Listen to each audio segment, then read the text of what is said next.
Gostei de perguntar quais são os melhores momentos que esse Sá teve.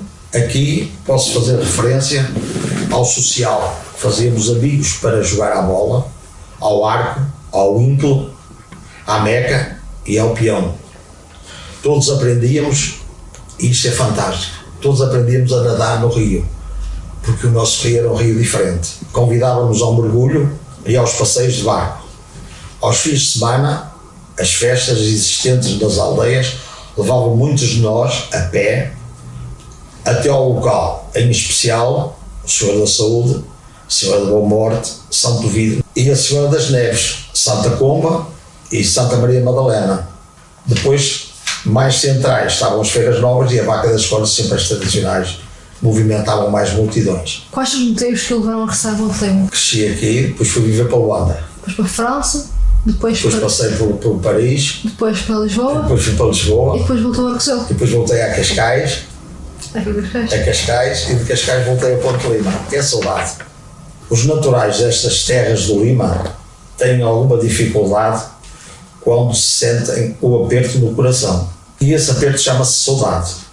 Tudo fazem para o regresso, tudo fazem para cortar o cordão umbilical que nos deixa ligado à ponte. É difícil isto às vezes entender, mas nós quando partimos levamos é muito flexível o cordão umbilical e nós deixamos até que um dia ele puxa por nós e nós regressamos, não é? Não é por acaso que mantemos sempre viva a nossa memória e as imensas belezas deste torrão limiano, mas acima de tudo o das suas gentes. O que levou a começar a escrever? Paixão pela leitura, primeiro de tudo. Depois a perseverança de querer ir mais longe.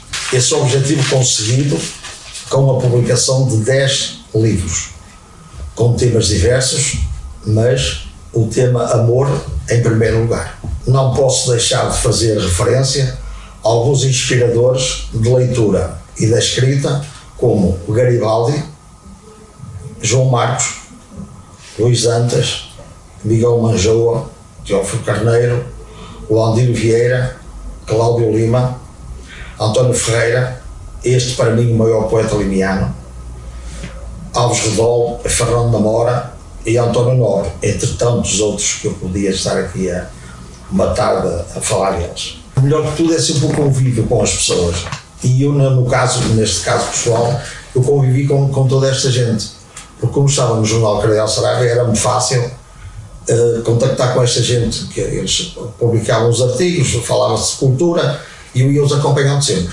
Qual é a sua obra que você pessoalmente tem mais orgulho? Até se calhar alguma que é menos apreciada, que faz muito sucesso, mas que você sente bastante orgulhoso? É a Poética Ardente, porque está com bastante êxito na procura e eu já vou fazer a 4ª edição. Está traduzido para francês também.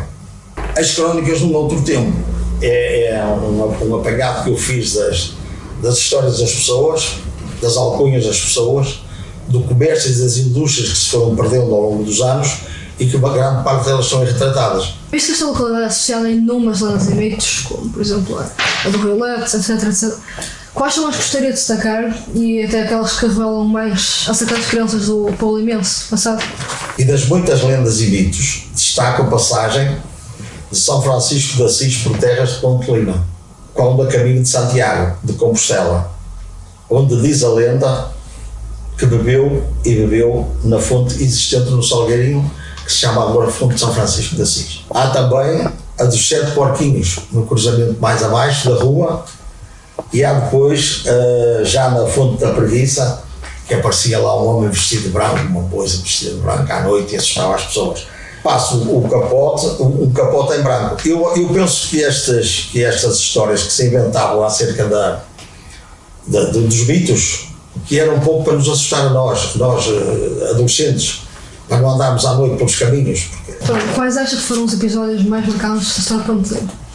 Eu acho que os casos mais marcantes em Ponte Lima, pela negativa, foram as invasões francesas e a perda dos grandes barcos no Rio. Eu sei que isto é sustentável, mas a perda dos grandes barcos no Rio, que faziam transporte de pessoas e bens, de Viana para Ponte Lima, até ali ao cais do Arnado e posteriormente até lá acima ao cais da Garrida ali em Refóios. E eles transportavam tudo, quer dizer, desde o milho, levavam madeira daqui para o Porto de Viana, depois de Porto de Viana, sim, depois seguia para Leixões, e traziam milho, traziam azeites, traziam-se aqui para cima. Isto era o único meio também que havia transportes no tempo, não é?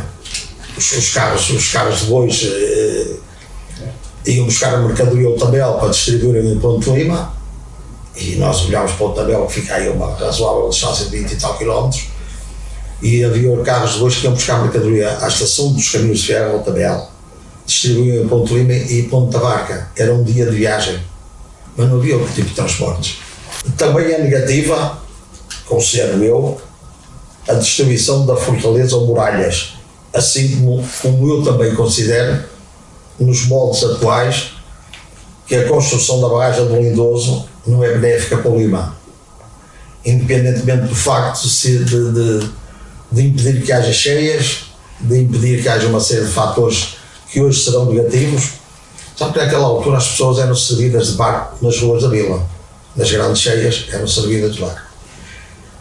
Mas a construção da barragem do Lindoso impediu, de certa forma, que a Lampreia e o Sábio nidificassem, porque a postura dos seus ovos é feita quando eles regressam de 4 ou 5 anos, e isso acabou tudo.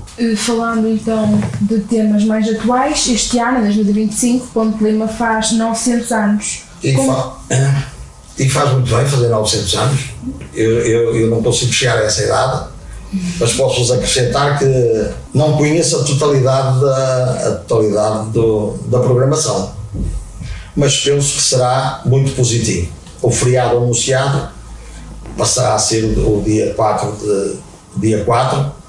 mas entendo que as freguesias deviam ser todas envolvidas nesta homenagem, neste aniversário. E acima de tudo devíamos fazer cá uma coisa que era, como já se fez, mas a dimensão menor, uma feira a sério, uma feira medieval a sério, tipo a que se faz em Santa Maria da Feira. Não é difícil fazê-lo, é uma questão de querer. Ponte Lima tem tudo para ser uma cidade, como o senhor deve saber. Escolhe não ser para manter o estatuto de mais atento de Portugal, que é um bocado disputado, né? Acho. Qual a opinião do senhor nesta decisão? Nós não somos a vila mais antiga. Pois, eu sei. Somos das mais antigas. Agora, isso o slogan pegou, a vila mais antiga, mas não é isso, não é verdade. Há outras vilas que também dizem ser a vila mais antiga de Portugal? Sim, há. E são. Por Foral são mais antigas que Ponte Lima. Nós somos desde 1125. Em relação a ser ou não cidade, eu não me manifesto por isso, porque eu acho que para sermos uma cidade falta-nos alguma coisa. Ou então muitas coisas, não é? Não é só construir prédios. E um bocado desordenados alguns deles. Mas, portanto, há carências de transportes, isso ninguém tem dúvidas. Há carências de transportes, quer locais, quer nas deslocações aqui para Braga, para Porto, para Viana do Castelo, cujos horários não nos satisfazem de forma alguma. Eu sei que não pode haver um autocarro para cada utente, mas devia haver no mínimo, pelo menos. Falta isso aqui, eu considero uma enorme carência, um polo ou uma cidade universitária. Um polo universitário ou uma universidade. Uma das coisas falta cá. Porque vocês, jovens, quando chega a oportunidade de ir para as universidades, foi-se tudo daqui. Ou vão para Braga, mas se tiverem boas notas, vão para Braga, estão aqui próximos, ou vão para Aveiro. Mas se tiverem aquelas notas assim insustentáveis, não é? Vão parar onde? Parar a Vila Real, parar a Faro, parar não sei o quê. E depois é o alojamento, que é muito caro nessa altura também. E os pais, às vezes, não podem suportar essas despesas, porque também não há alojamento. E o alojamento que se pratica hoje é uma exploração como ter 3 ou 4 ou 5 ou 6 pessoas num quarto, tipo de lixo, e ali está toda a gente a dormir, toda a gente a respirar, toda a gente. E nós, falta-nos realmente aqui um polo, eu falava um polo universitário, como falo um polo científico. Pronto, é a meu ver, muitas grandes superfícies, ou médias, ou não sei o quê, mas só apostámos nisso, e podíamos ter apostado, em vez de tudo isso, num bom centro comercial, como fez Braga na altura, que fez um bom centro comercial através dos comerciantes de Braga. E aqui isso podia ter sido feito. Eu sei que andou aí a tentar-se fazer, mas depois uns estavam de acordo, outros estavam em desacordo, acabou por não se fazer literalmente nada. Crê que valores intrínsecos limienses estão atualmente perdidos? Sim, existe aí um enorme vazio nas pessoas e é notório a frieza, a falta de diálogo, o desinteresse, inclusive, do aprender, do ajudar, do educar. E sem estes predicados não é possível formar uma sociedade. Nós temos que conviver uns com os outros, temos que ir aprendendo uns com os outros e o convívio é salutar sempre. E por que não sentarem-se a uma mesa para ler um livro ou até para fazer uma coisa. Vocês são miúdas, mas também podem fazer outras coisas, que se perdeu também já, que era ou jogar ao dominó, ou jogar ao póquer, ou jogar às damas, ou jogar ao xadrez, isso perdeu-se tudo. Portanto, não há convívio, não só dessa forma, como também da outra. Eu no meu tempo conheci a rapaziada toda do liceu e da escola, conheci-os todos. E repara que na minha primária os rapazes eram de um lado e as raparigas eram do outro. No seu ponto de vista, o património histórico desta vila é devidamente valorizado? Adorei essa pergunta. Se a ponte e as torres e a Avenida dos Plátanos e a Alameda de São João e alguns caminhos como o que vai para a minha casa, que está salvaguardado, porque não podem mexer nele, são salvaguardados de alguma forma e são respeitados, há outros prédios que não, e constroem-se e reconstroem-se e perdem toda a sua essência inicial, porque destroem fachadas, destroem janelas, destroem portas, que é uma referência nossa. Eu lembro-me que a uma altura, aí nos anos 60 e tal, houve aqui um presidente da Câmara, que era o Bruno Machado, que lembrou-se que as portas e janelas tinham que ser todas pintadas de verde. E então tudo se pintou de verde. Mas hoje retiram-se essas portas para pôr alumínios e vidro.